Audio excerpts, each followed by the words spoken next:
Okay. Sure. Okay.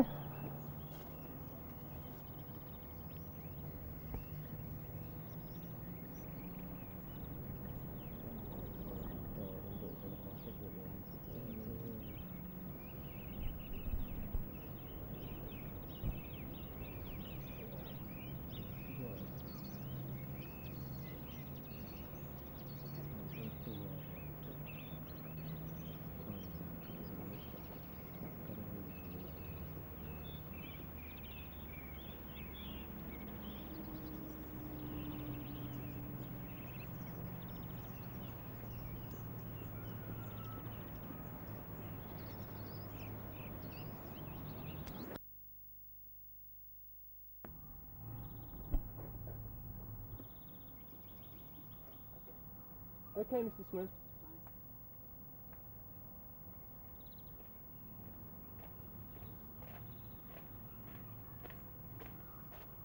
Sure.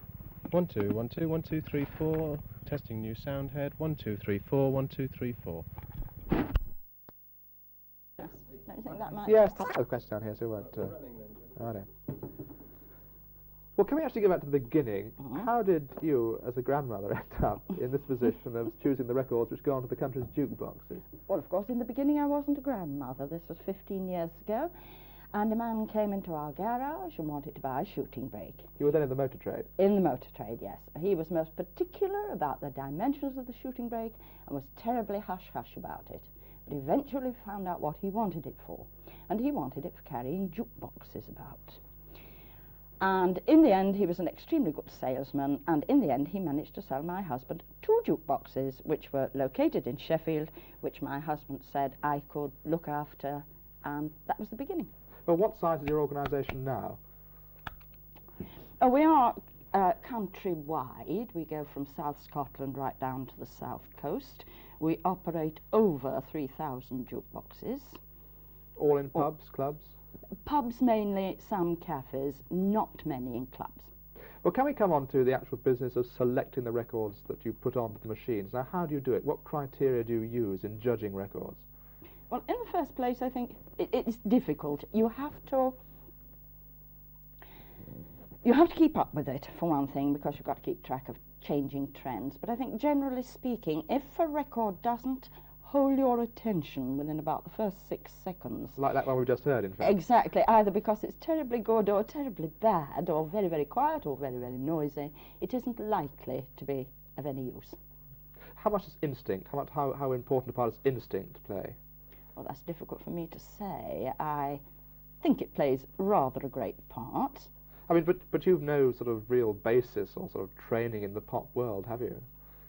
No, but what other training can one have? Them 15 years of buying records. Right.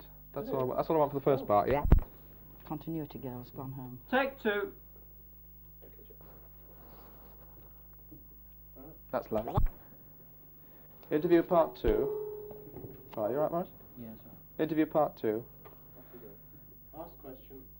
Well, you've got this week's batch of single releases here. Could I perhaps ask you to select one which you think might do well both for you on the jukeboxes and perhaps also in the charts?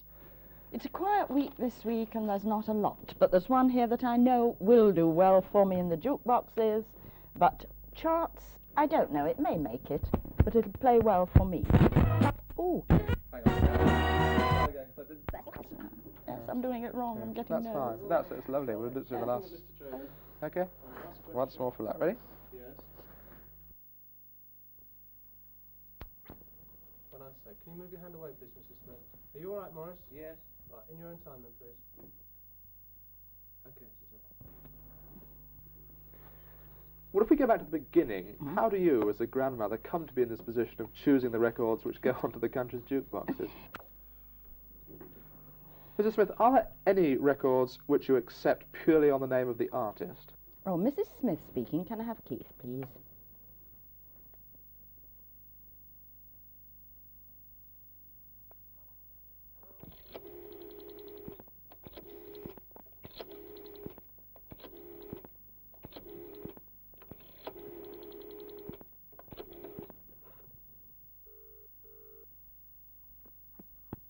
of K10148, 1550 of 2058231, 1100 of UP35359, 1600 RAK130, 14. Not quite sure about this number. I think it's 559. Check that, will you? 150 of TH9, 150 of DB8896, and 150 of DB8198. Yes, okay, that's the lot. You got all those? Right-o, Keith. Thank you. Bye-bye.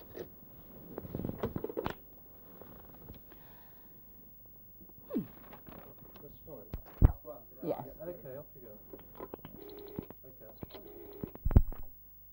Off you go then, Mrs. Smith. 1100 of RAK13. Speak up to the same level. Oh, same level, sorry. 3325. Very quiet, please. All right. Between 30 and 80 new extended play records are unleashed onto the market every week. And I've forgotten the bloody words already.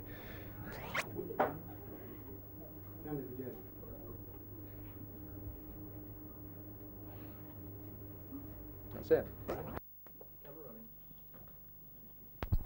Camera running. Okay, Morris? Yes.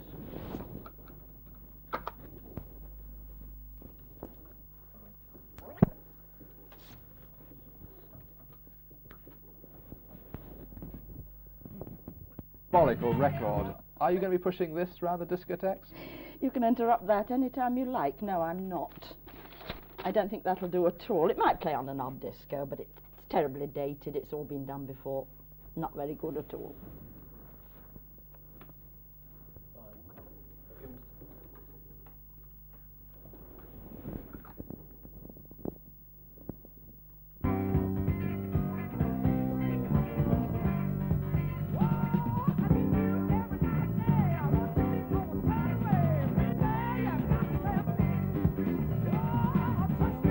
Well, excuse me interrupting, Mrs. Smith, but to me this sounds a diabolical record.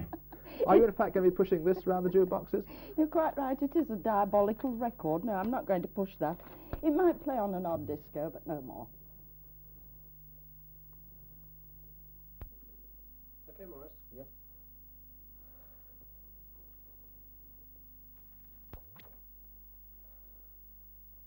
And what size is the organisation which you run now? We are countrywide. Darling? Now, what criteria do you use? Sorry, I'll start go straight in. Well, can we come on to the actual choosing of the records? What criteria do you use in judging whether a record is going to go well on the jukeboxes?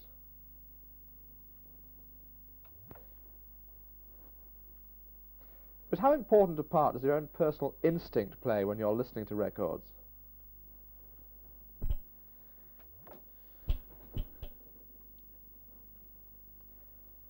Well, can you give us some examples of the sort of things you mean? Records which are popular on the jukeboxes but which don't get into the charts?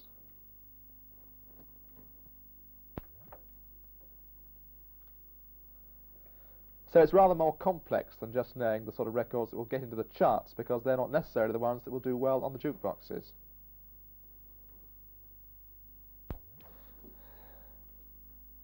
Reverses part 2. Well, conversely, though, are there any artists or subjects that you won't touch at all on the jukeboxes?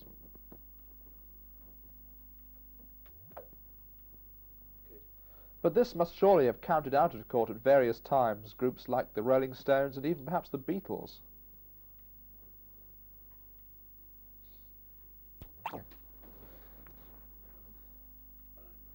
Now, this surprises me that landlords in fact feel so strongly about the records on the jukeboxes in their pubs that they will say we will not take records by, for instance, the Rolling Stones.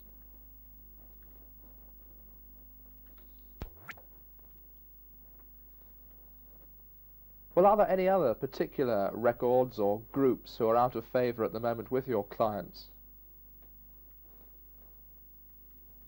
All right, that's their problem. So, for instance, there was all that... Sorry, start again. So, for instance, there was all that controversy fairly recently about the Marmalade following revelations in one of the newspapers. This sort of thing could have an effect on a group's popularity in the jukeboxes.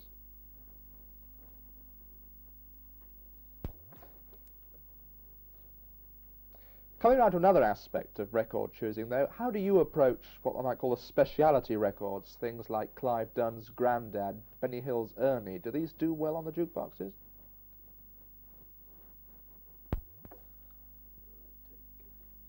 So with this sort of record, timing is very important. Well, now you've got here this week's... Sorry again.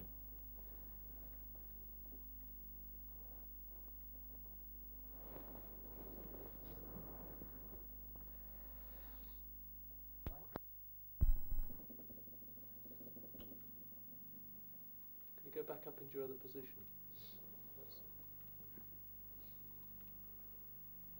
I'm coming up for wide, so...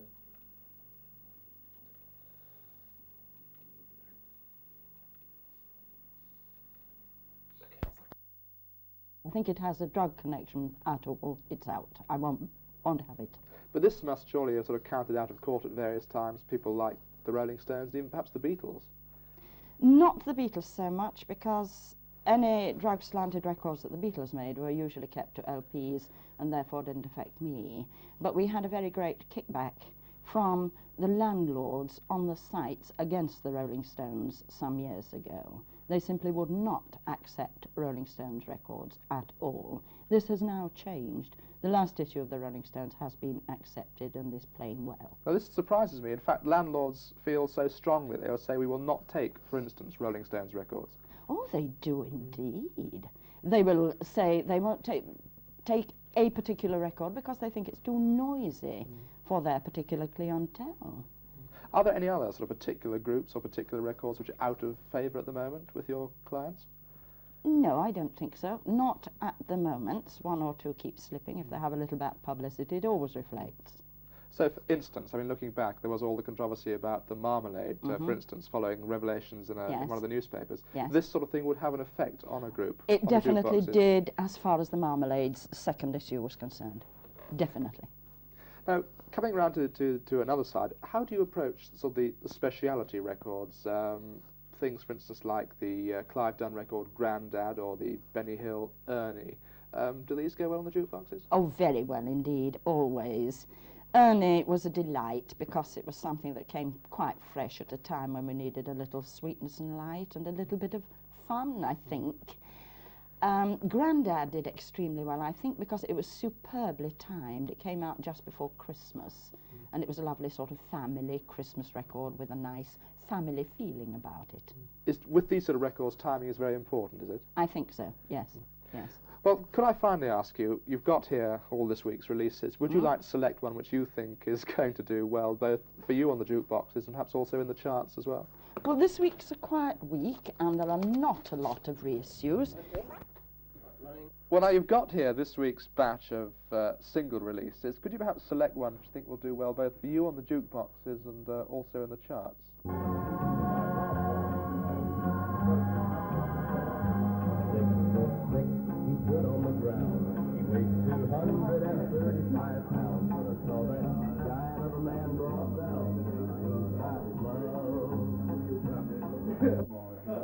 Insert shot to short opening. You're right, Morris.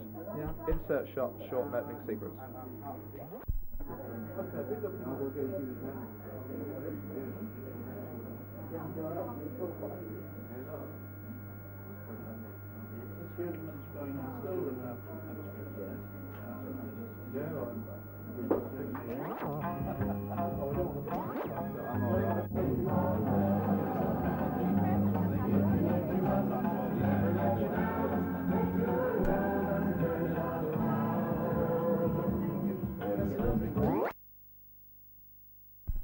I'm running now. Yeah. All right? Not too much. You're staying there for a minute. What are we getting at it? Running, Jim. Right. Yes, please do. Feel happy Got it a minute, John. She's ready. Okay, right, ready, off again then? Cue, Jim.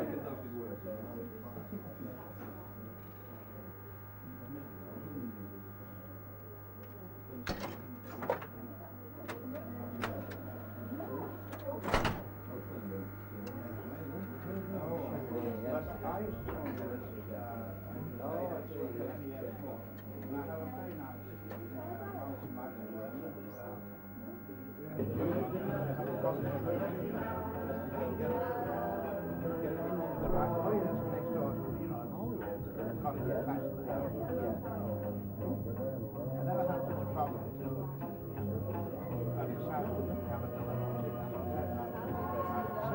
was the kind of a man that would get